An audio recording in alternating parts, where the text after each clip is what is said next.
قال پھر نبی علیہ السلام نے فرمایا الا اخبرک بملاک ذالک کلہ، کیا میں آپ کو ان سب کی بنیاد نہ بتاؤں؟ قلت بلا، میں نے کہا ضرور بتائیے۔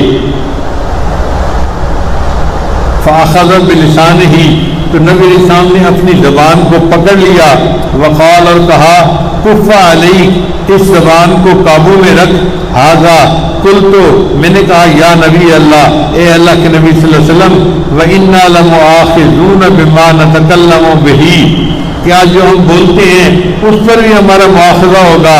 فقال، نبی علیہ السلام نے فرمایا ثقلت کا امتا، تیری ماں تجھے روئے، وَهَلْ يَكُبُّ النَّاسُ عَلَى وُجُوهِهِمْ، اور لوگ جو اودے منہ قیامت کے دن اپنے جو ہے وہ اودے منہ گرے ہوئے ہوں گے، او قال علی مناخرہم، یا اپنی ٹھوڑیوں کے بل گرے ہوئے ہوں گے، الا حصائد السنتہم، وہ ان کی اپنی زبان کی کھیتی تو ہوگی، یعنی زبان کے اعمال کی وجہ سے قیامت کے دن اپنے ٹھوڑیوں کے بل اور اپنے جو ہے وہ چہرے کے بل گرے ہوئے ہوں گے، زبان کے بولنے کی وجہ سے ان کو وہاں یہ عذاب ہوگا۔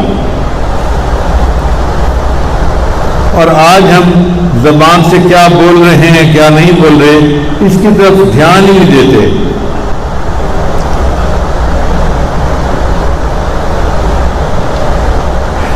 حدیث مبارکہ میں ہے کہ نبی علیہ السلام کو کہا کسی نے کہ یہاں ایک عورت ہے، دن کو روزہ رکھتی ہے اور پوری رات عبادت کرتی ہے، لیکن زبان سے پڑوسیوں کو ایذا پہنچاتی ہے، یعنی ایسے الفاظ بولتی ہے کہ پڑوسیوں کو تکلیف پہنچتی ہے۔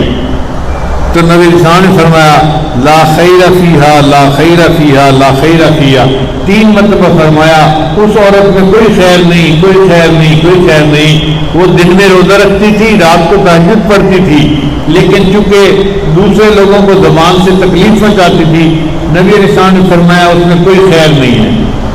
اب کئی عورتیں گھر کے اندر اسی طرح کا معاملہ کرتی ہیں، اپنے خامن کو ایسے الفاظ کہتی ہیں کہ اس کو جینا حرام کر دیتی ہیں، تو ان عورتوں میں کوئی خیر نہیں ہوتی۔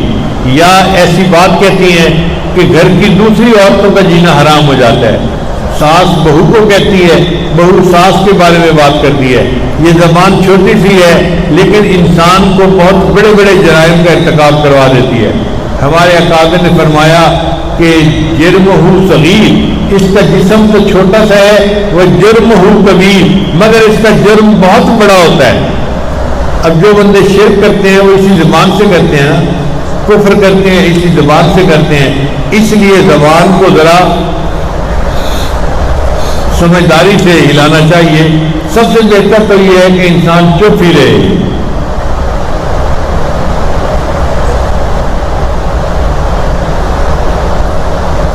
جس نے اپنی زبان کو خاموش رکھا سقط نجا، ہمارے اکابر نے فرمایا کہ وہ بندہ فتنوں سے نجات پا گیا، چپ رہے۔ اور آج تو زبان ایسے چلتی ہے کہ ٹر ٹر کرتے رہتے ہیں اور پتہ ہی نہیں ہوتا کہ ہم کہتے ہوئے کیا کہہ گئے اور کیا نہیں کہہ گئے۔ اس لیے سیدنا صدیق عنہ اپنی زبان کو پکڑ کے کھینچا کرتے تھے اور فرمایا کرتے تھے کہ تیری وجہ سے بہت سارے لوگ جہنم میں جائیں گے، مجھے ڈر ہے تجھ سے کہ تو کوئی ایسی بات نہ کر دے کہ جس کی وجہ سے قیامت کے دن مجھے پکڑ لیا جائے۔ اسی لیے میں نے اپنے بڑوں کو دیکھا ہے کہ وہ اکثر خاموش طبع تھے، بات نہیں کرتے تھے، الا کوئی ان سے بات پوچھتا تھا تو جواب دیتے تھے، خود بات نہیں کرتے تھے۔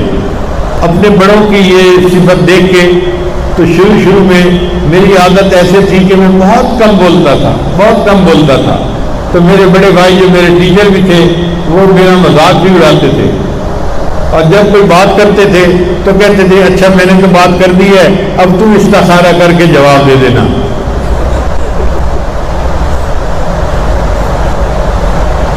یہ کئی مرتبہ وہ بات کرتے تھے تو میں خاموش بیٹھا ہوتا تھا، اور امی بھی ساتھ ہوتی تھی تو امی کو کہتے تھے امی میں نے بات کر دی ہے، اب یہ استخارہ کر لے پھر یہ بھی جواب دے دے گا۔ اور واقعی ایسی طبیعت ہونی چاہیے کہ انسان تولے اور پھر بولے، بغیر تولے جو ہم زبان سے بات نکال دیتے ہیں نا، اس میں بہت ساری بوجھ ہم اپنے سر پہ اٹھا لیتے ہیں۔ تو اللہ تعالیٰ ہمیں چپ کا مزہ لینے کی توفیق عطا فرما دے۔ آج تو بولنے کا مزہ ہم جانتے ہیں، چپ کا مزہ نہیں جانتے۔